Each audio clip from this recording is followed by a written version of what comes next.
You see, a pastor can be moving and still be moving no closer to readiness because motion isn't the same thing as direction. Hey, my friend, I'm Erin Ward, co-founder of ChurchReady, where we help local churches get ready for what AI is changing. There's a sentence I hear almost in every conversation I have with pastors right now, and it usually sounds something like relief. AI is a tech problem. It's not really a church problem. Now, I understand why that sentence feels true. Sundays still look the same. People are still walking through the doors. The offering is still getting taken. But here's what that sentence is actually doing. It's mistaking what hasn't changed yet for what isn't changing at all. Let's start with what's actually true before AI ever entered the conversation. Most churches are already running their budgets on assumptions because giving has felt steady for so long that nobody had a reason to ask the hard questions about where it's actually coming from. You see, steady and understood aren't the same things.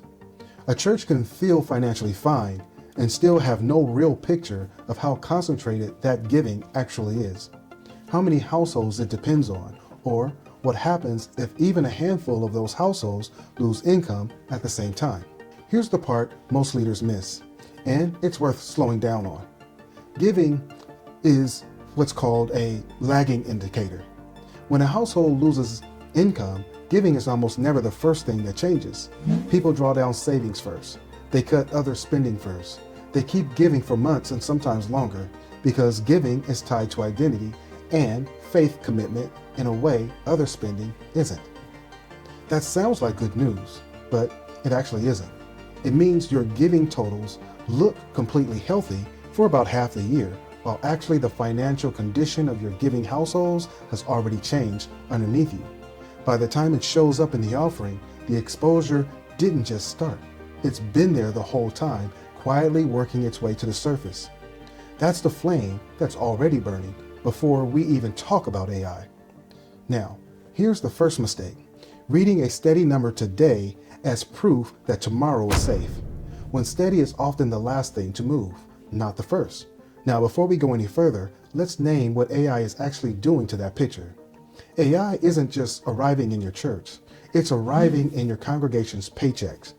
The role being automated first, things like accounting, administration, customer service, data entry, and middle management are the exact roles that historically provided steady, consistent income. The kind of income that shows up in the offering plate every single week without anyone thinking twice about it. Now, that's not a prediction about the distant future. That's a description of what's already underway in the same industries your congregation works in right now.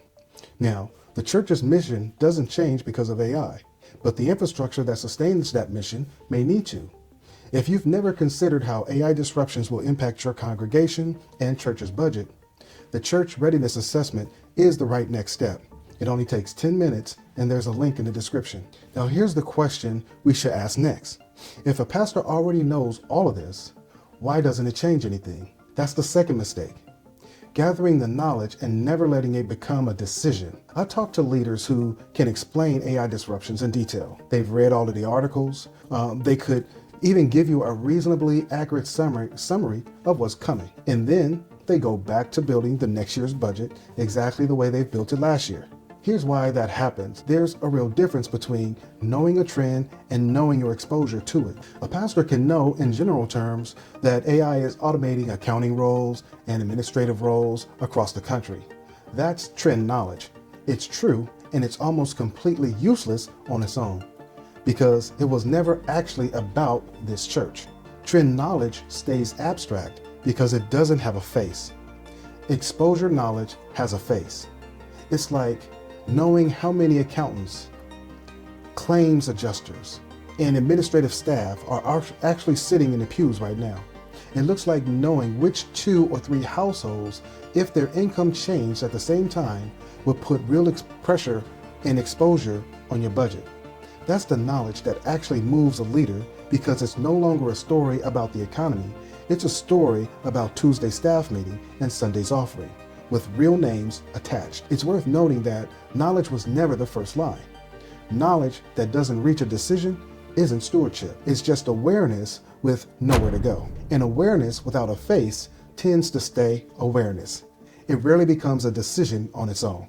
Let's take a look a little closer at what's happening when a leader tries to skip past that gap and move straight to action. This is the third mistake.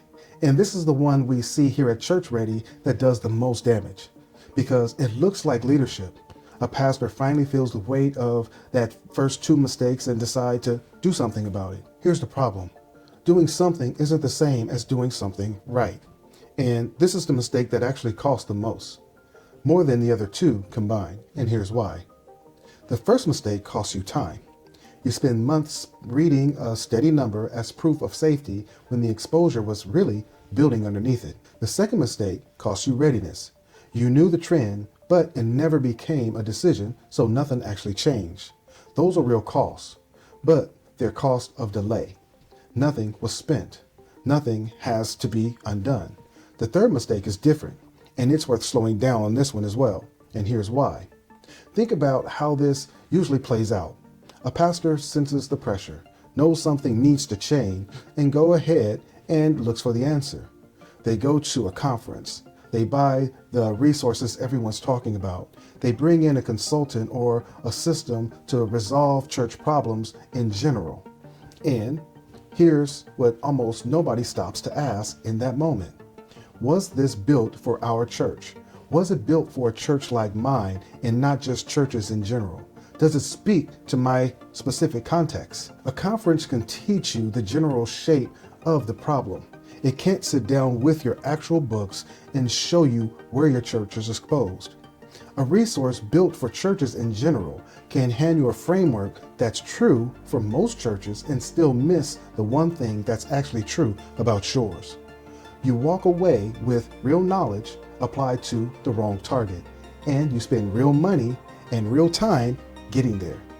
That's what makes this mistake the costliest. It's not that the conference or the resource was bad. It's that general infrastructure built for the average church gets treated as if it's already solved a specific exposure, and it didn't. The actual problem is still sitting there, untouched, and now there's a second cost layer on top of it. The time and the budget already spent on something that was never going to reach the goal. You're not just back where you started, you're behind where you started. The resources spent on the general solution are gone, and the specific problem still needs a specific answer. Proverbs 19:2 says, "Even zeal is no good without knowledge, and the one who hurries his steps misses the mark." That's not a warning against action. It's a warning against action before you've seen clearly. Zeal isn't the problem. Hurrying past clarity is. You see, a pastor can be moving and still be moving no closer to readiness because motion isn't the same thing as direction. A new book is making this exact argument right now. Carey Nieuwhof's AI in the Future Church makes the case that churches need to build their shock absorbers before the financial pressure arrives, not after.